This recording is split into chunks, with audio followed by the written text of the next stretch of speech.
I'm Amelia Harvey, co-founder of The Collective. I say I work with yoghurt, but there's people that pronounce it around the world of yogurt, then they think, do I work in yoga? So we have a long convoluted discussion about what it is. I say it's the yoghurt that you eat.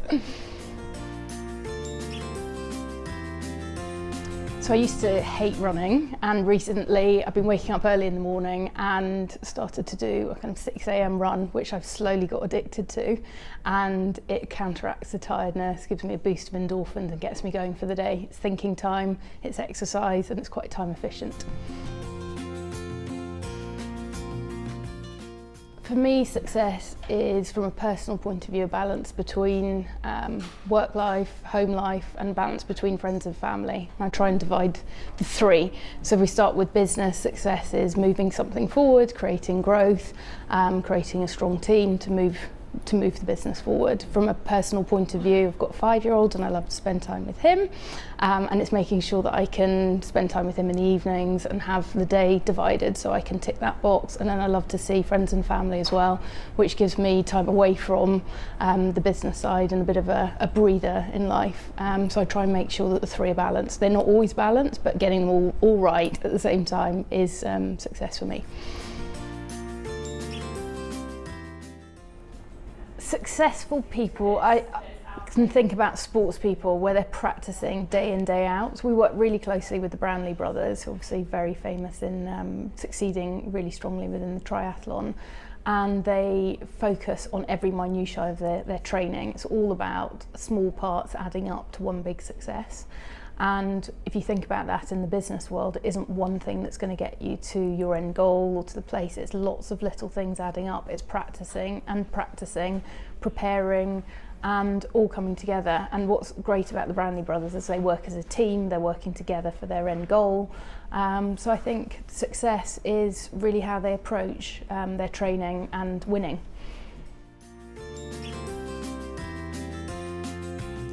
For me, it's about having a barometer, taking a feel of the business all the time. It's constantly changing from a people point of view, from the direction the business is moving in, and it's constantly feeling what needs to be tweaked and changed. I suppose it's like balancing an engine and looking at which part needs my focus. So it's an ongoing feast. It's all about seeing passion. So somebody that's got a passion for life, a passion for what they're doing in work.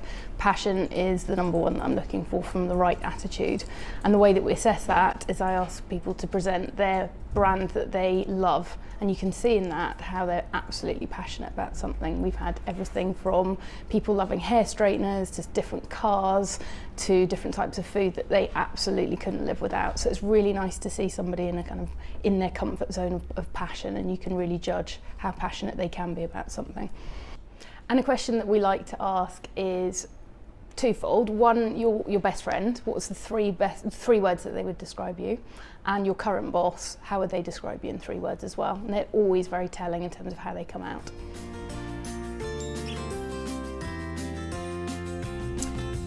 So recently I've met with a lot of industry advisors, so people that can advise me in different areas of the business, and they've been absolutely invaluable for a sounding board, for advice, for building confidence and know that we're moving in the right direction. And I think there's a tendency when you're younger you want to go it alone, you don't think you need help, but actually having people around you in a network, especially within the challenger world of food, there's a lot of people that you can draw experience from. So I'd absolutely say build your network from early days, from when you're in your 20s, have people around you, and as you grow in your careers, people move into different industries, different roles, and it's invaluable to have that network.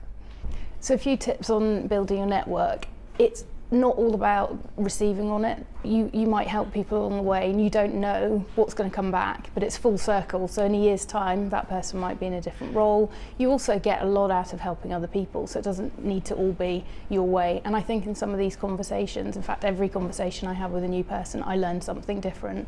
New industry, different role, different product. You're always learning, and it's quite inspiring being around different people. And also, when you're seeing people from a different perspective who aren't in your business day to day, you can learn so much about what you're doing too. So it's twofold. Year one, when we were listed with Sainsbury's and Waitrose for our initial listings, was mind-blowing, of getting into about 600 stores in year one. That was a real moment where I kind of stood back and thought, yeah, we can really build something here. And within the last 6 months, we were just voted Dairy Supplier of the Year by the Grocer, voted by the UK retail buyers, which was a real standout moment for the team in terms of where we'd got to, and we were up against quite a lot of big corporate businesses, and the recognition that as a smaller business that we could bring something valuable to all the buyers across the retail trade, we felt was a big accomplishment as a team.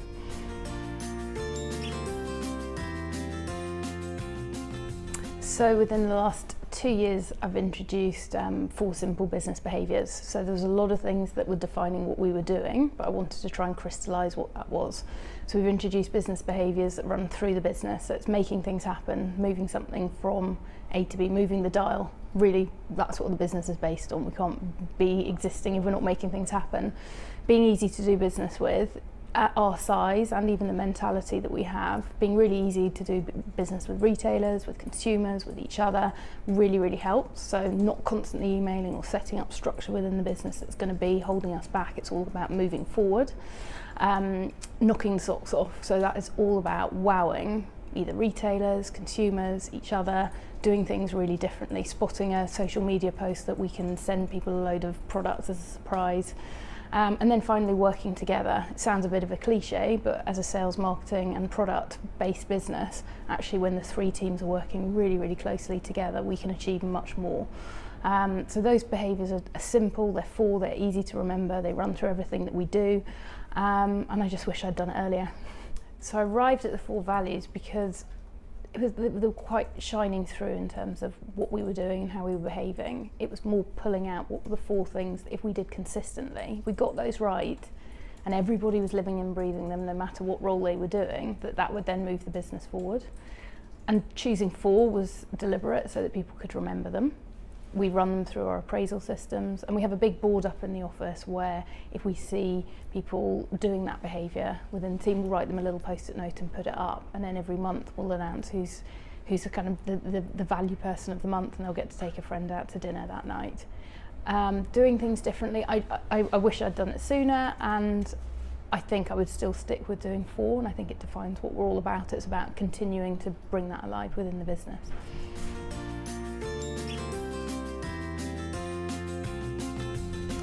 Our absolute core of our business is about creating great tasting products. It all starts with the product, and we won't launch anything unless we're 100% happy with it. That might take 2 months, it might take 2 years to get to that perfection.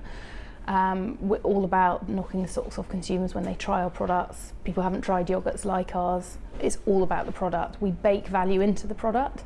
We will improve the packaging. We've just improved the lid on this pot and added more value in, but without changing the cost. And that's absolutely pretty much against what a lot of companies are doing right now. They're stripping back. They're making products smaller, lighter, thinner, and compromising on packaging. We're making ours better, tastier, and focusing on delivering the best product. And if over time it means a few years of pain while we build up scale, we would rather compromise on any profit or contribution, but we have to get the proposition right, and the rest will all come. In terms of building value in the future, we've just launched our first pretty healthy range called Pro-Yo. So that's protein in a pouch, so it's convenient, it's easy, you can eat it on the move, it's packed full of protein, low in sugar, and it's really where the market's heading. So we'll be focusing on delivering more products like this. In the early part of my career, I used to be so focused on which role, when was I going to get it, where was I going to be in a year's time, where did I want to live. I was just always focused on the future. And I guess it's probably a bit of mindfulness now about living in the moment. And actually one of the things that I have to remember is to pinch myself sometimes and really enjoy the steps that we're taking. People are so often looking forward rather than actually enjoying the moment, and it's about kind of taking a step back and thinking, wow, we just achieved this, or we've come on this part of the journey. Looking forward's also very important, but for me it always used to be about that next part. And right now I want to kind of focus on the moment. It's probably one that people hear a lot is don't sweat the small stuff. When you're trying to build a business up, there's stuff everywhere, the detail is everywhere, and you can get quite easily drawn into a lot of the detail. So part of it for me is challenging to go up on helicopter view and understanding kind of where we're heading that week, rather than getting too down in the detail or dragged down by the detail. So yes, it's really important to be looking at all of the detail in a small, fast-growing business, but actually getting that helicopter perspective regularly, hourly probably, is really important. Found a bit of a gimmick on Instagram. It's a plastic bowl with knife slots through it, so you put all your salad in, put the lid on, and you just cut through the slots, and in seconds you've got a chopped salad. Look it up, it's probably made in China, but extremely useful and extremely easy to make a quick salad or fruit salad. This year we're going to turn over near to 30 million in retail sales, so after 6 years we really feel like we've got a business that we can really push on forward. So although we're 6 years in, we've come through the hard startup phases, and we're all really excited about the opportunities where we can innovate, be daring in dairy, knock the socks off consumers, and have a lot of fun along the way. It's really important that we have fun doing this, and we're in a great place to be able to take the business forward at pace.